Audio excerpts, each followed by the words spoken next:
Hello student, this is Siraj from निंसा tuition centre. आज हम करने वाले हैं क्लास 10 एक्सरसाइज 1.1 का पहला क्वेश्चन। क्वेश्चन क्या है? Express each number as a product of its prime factors. मतलब हमें इन सभी नंबर्स को इनके प्राइम फैक्टर्स के रूप में दिखाना है। Product of its prime factors, ठीक है, प्राइम फैक्टर्स के रूप में दिखाना है। इसके लिए बताता हूँ प्राइम प्राइम नंबर्स क्या होते हैं। तो प्राइम नंबर्स का मतलब होता है, प्राइम नंबर्स का मतलब ऐसे नंबर जो किसी के पहाड़ में नहीं आते। 2, 3, 5, 7, 11, ठीक है, इन नंबर को बोलते हैं प्राइम नंबर्स। और फैक्टर्स का मतलब होता है टुकड़े, ठीक है। जैसे 6 के फैक्टर की बात करें तो 6 किसके टेबल में आता है? 2 एंड 3 के टेबल में। तो 6 के फैक्टर क्या हो गए? 6 के फैक्टर्स हो गए 2, 3, 1 एंड 6 अपने टेबल में भी आता है, तो ये 6। ऐसे हमें इन सब नंबर्स के प्राइम फैक्टर्स निकालने हैं। तो शुरुआत करते हैं पहले क्वेश्चन से। 140। तो 140 के प्राइम फैक्टर्स निकालते हैं। इसलिए हम क्या करेंगे, पहले हम बनाएंगे इसका फॉर्मेट 140। अब 140 के एंड में जीरो आ रहा है। अब जीरो आने का मतलब ये है कि एक इवन नंबर है, और जितने भी इवन नंबर है उन्हें हम 2 से डिवाइड कर सकते हैं, क्योंकि 2 एक प्राइम नंबर है। ध्यान रखना है, यहाँ पे हमें सिर्फ प्राइम नंबर लेने हैं, इस तरफ हमें सिर्फ प्राइम नंबर लेने हैं। जैसे 2 से डिवाइड करते हैं पहले। 2 से 1 ज़ा 40, जीरो का जीरो। अब हम इसको 7 से डिवाइड कर सकते हैं। 7 भी एक प्राइम नंबर है, ठीक है। 7 1 ज़ा 7, जीरो का जीरो, ठीक है। अब इसको हम अगेन 2 से डिवाइड कर सकते हैं। 2 5 ज़ा 10 एंड 5 से डिवाइड कर सकते हैं। 5 1 ज़ा 5, ठीक है। तो यहाँ पर जो हमारे पास फैक्टर्स आए हैं 2 इंटू 7 इंटू 2 इंटू 5, ठीक है, 140। हमें यहाँ पे क्या करना है? देखो, दो यहाँ पे दो बार आ रहा है, तो इसलिए हम यहाँ पर 2 को 2 की पावर 2 लिख सकते हैं, into 7 into 5 equal 140। That is my answer.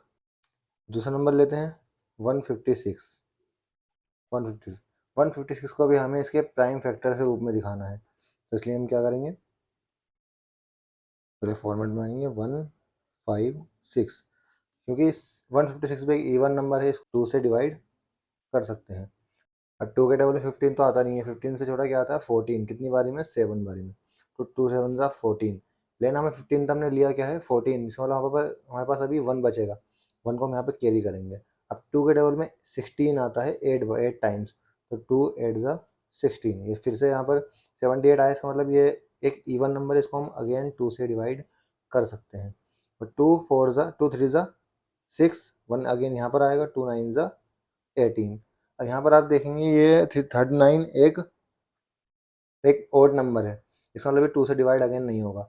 लेकिन अगर हम 9 और 3 को प्लस करें तो बनता है 12, और 12 3 के टेबल में आता है, इसका मतलब है कि 39 भी 3 के टेबल में आएगा। तो हम क्या करेंगे, इसको 3 से अगेन डिवाइड करेंगे। 3 1 ज़ा 3 और 3 3 ज़ा 9। 13 अपने आप में एक प्राइम नंबर है, इसलिए 13 को हम 13 से ही डिवाइड करेंगे। ओके, यहाँ पर इसके जो फैक्टर्स हमने निकाले उसके यहाँ पर लिख लेते हैं। 2 इंटू 2 इंटू 3 इंटू 13, ठीक है, 156। हम क्या करेंगे, इसको पावर्स में लिख देंगे। 2 कितनी कितनी बार है यहाँ पर? 2 बार। तो 2 की पावर 2 इंटू 3 इंटू 13, 156 हो गया हमारा आंसर, ठीक है। इस तरह से हम तीसरा पार्ट करेंगे इसका। तीसरा पार्ट 3 8 2 5, ठीक है। इसको भी हम करेंगे यहाँ पर। अब पहले इसका फॉर्मेट बना लेते हैं। ये थोड़ा बड़ा नंबर है। 3 8 2 5, 3 8 2 5 एंड में 5 आ रहा है, और 5 जो है एक ओड नंबर है, इसलिए ये पूरा नंबर क्या है? एक ओड नंबर है। तो इसमें हमें क्या करना पड़ेगा, इसमें हम 2 से तो नहीं कर सकते डिवाइड, इसलिए यहाँ पर देखो एंड में 5 आ रहा है। तो जिस भी नंबर के एंड में 5 या 0 आता है, उसको हम 5 से डिवाइड कर सकते हैं। सबसे इजी तरीका क्या है? इसको 5 से डिवाइड करते हैं, क्योंकि 5 एक प्राइम नंबर है। तो यहाँ पर हमें प्राइम नंबर लिखना है। 5 से डिवाइड करेंगे। 5 के टेबल में 38 से छोटा क्या आता है? 35 आता है। कितनी बारी में? 7 बारी में, 7 टाइम्स में, ठीक है। हमें 38 लेना था, हमने लिया है 35। इसका मतलब हमारे पास अभी 3 बचेगा। 3 जो बचेगा उसको हम यहाँ पर लेंगे, कैरी करेंगे। यहाँ पर कितना आ गया हमारा? 32 आ गया। अब 5 के टेबल में 32 नहीं आता है, इससे छोटा नंबर जो आता है 30, ठीक है, वो कितनी कितनी बारी में आता है? 6 बारी में आता है। 5 6 ज़ा 30, ठीक है। अगेन 32 लेना था, 30 लिया है, मतलब 2 बचेगा, 2 को हम यहाँ कैरी करेंगे, ठीक है। यहाँ पर कितना आ गया? 25। क्या 25 5 के टेबल में आता है? बिल्कुल आता है। यहाँ पर लिखेंगे 5 5 ज़ा 25। अगेन यहाँ पर देखेंगे, यहाँ पर 5 आ रहा है एंड में, इसका मतलब है ये अगेन 5 से डिवाइड हो सकता है। तो यहाँ पर लिखेंगे 5, 5 वन ज़ा 5, 7 लेना था हमने, 5 लिया, इसका मतलब अभी हमारे पास 2 कैरी होगा। ठीक है, 2 हम यहाँ ले लेंगे। अब 5 के टेबल में 26 नहीं आता है, 25 आता है 5 टाइम्स। तो 5 5 ज़ा 25। यहाँ पर 1 बचेगा, 1 हम यहाँ पर लेंगे।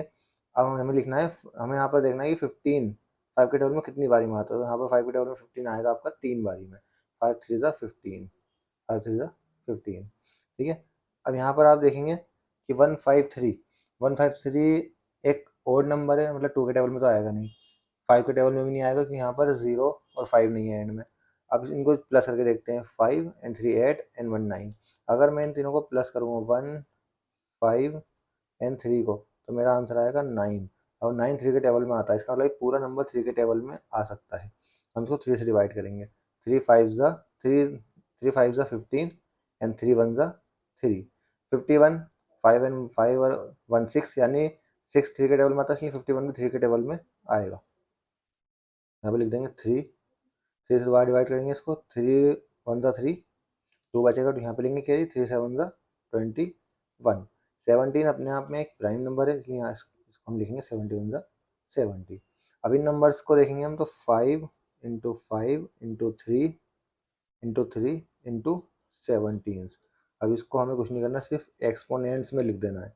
5 कितनी बार, 2 बार, तो 5 की पावर 2। 3 कितनी बार, 2 बार, तो 3 की पावर 2 एंड 17 1 टाइम। ये हो गया हमारा आंसर। ठीक है, बाकी के 2 पार्ट बचे हैं, वो भी 4 पार्ट करते हैं। 4 पार्ट में आप देखेंगे, यहाँ पे जो क्वेश्चन है उसकी डिजिट है 5005। तो इसका फॉर्मेट में आएंगे 5005। अगेन यहाँ पर आप देखेंगे, यहाँ पर 5 है लास्ट में, इसका मतलब इसको हम 5 से डिवाइड कर सकते हैं ईजिली। तो हम यहाँ पर लिखेंगे 5, 5 वन ज़ा 5, 0 0, 5 वन ज़ा 5। ठीक है, अब ये जो नंबर है ये 11 के टेबल में आ सकता है, 11 के टेबल में ईजिली आ सकता है। क्यों आ सकता है?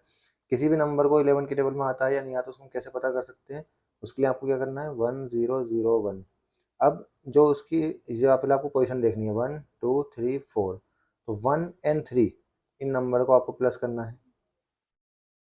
0 एंड 1 इन नंबर को आपको प्लस करना है, और फिर इन दोनों को प्लस करके आपको माइनस कर देना है। अगर आंसर 0 आता है तो उसका मतलब है कि वो नंबर 11 के टेबल में ईजिली आ जाएगा। समझ में आ गया? तो 11 को हम 11 से हम डिवाइड करेंगे 100 को, 100 को, क्योंकि 100 तो 11 के टेबल में आता नहीं है, 100 से छोटा 19 आता है 9 टाइम्स। तो 11 9 ज़ा 99। ठीक है, 100 लेना था, 19 लिया, 1 बचा, 1 को हम यहाँ पर लेंगे, तो 11 1 ज़ा 11। ठीक है, अब 91 जो आता है वो 7 के टेबल में भी आता है, 13 के टेबल में भी आता है। आप 13 से कर सकते हैं इसको, 13 7 ज़ा 91 एंड 7 1 ज़ा 7। ठीक है, 5 इंटू 11 इंटू 13 इंटू 7 इक्वल 5005।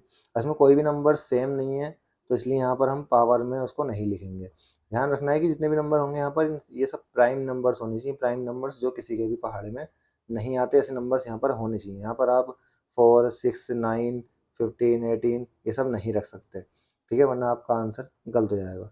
अगला नंबर हमारा 7429, हमारा लास्ट पार्ट है इस क्वेश्चन का, 7429। ठीक है, 7429 किसके टेबल में आएगा? ये आएगा आपका 17 के टेबल से। पहले ट्राई करते हैं इसको 17 के टेबल से। तो 17 4 ज़ा 68। ठीक है, 74 68, 74 लेना था, 64 हमने लिया, तो यहाँ पे आ जाएगा 6। अब 62 हो गया। ठीक है, अब 62 17 के टेबल में आता है? नहीं आता है, इससे छोटा 51 आता है। 17 3 ज़ा 51। अब 62 हमें लेना था, हमने लिया कितना है, 51, मतलब यहाँ पर अभी 11 बचा है। ठीक है, अब यहाँ पर बन गया 119, यानी 119, 119। 17 के पहाड़े में 119 कितनी बारी में आता है? 7 टाइम्स आता है। ठीक है, यहाँ क्या 437, अब 437 जो है आपका वो 19 के टेबल में आता है। 19 2 ज़ा 38। अब 43 लेना था, हमने लिया कितना, 38, मतलब 5 अभी कैरी बचा, 5 कैरी बचा। अब यहाँ पर बन गया 57। 19 के टेबल में 3 टाइम्स 57 आता है, 19 3 ज़ा 57। अब 23 से हम 23 को डिवाइड करेंगे, 23 एक प्राइम नंबर है, यहाँ गया आपका 1। ठीक है, अगेन इसको हम फैक्टर्स में लिख देंगे, 17 19 और 23। ठीक है, आपका बन जाएगा 7429। ओके, तो ये यहाँ पर जितने भी प्राइम नंबर्स होने चाहिए। तो हमारा क्वेश्चन नंबर 1 कंप्लीट हो गया, एक्सरसाइज 1.1 क्लास 10 का। ऐसे ही हम और भी वीडियोस डालते रहेंगे, तो हमारे चैनल को सब्सक्राइब करिए। Thank you.